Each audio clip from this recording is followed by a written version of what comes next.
Leverage is like a financial slingshot. Third question I'm gonna ask you is why do wealthy people borrow money even when they have the cash to purchase something? Why would they borrow instead of just using their money to buy it? I mean, you got the money. Why wouldn't you buy it?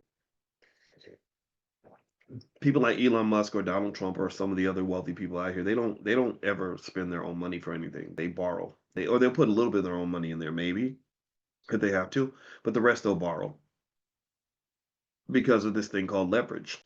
Leverage is like a financial slingshot. It's why you gotta be careful, right? If you think about a slingshot, if you point it at your face, like if you do this, you're gonna knock your eye out. But if you're careful and you know your target, then the slingshot can propel that rock and make it go much further, and you can get a lot more done with less. Borrowing is not a sin. Borrowing is actually fine if you're doing it for a good reason. If you have a reasonable expectation that what you're borrowing for is going to make you more money, then borrowing typically is a good idea.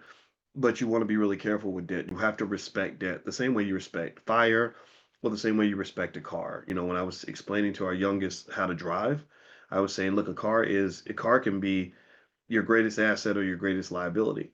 You know, it could be the thing that changes your life for the positive, or it can become a death machine.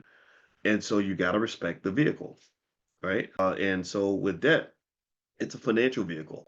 It can carry you places that you couldn't go on your own, but you got to respect the vehicle and learn how to use it. Drive it carefully. Make sure you know where you're going.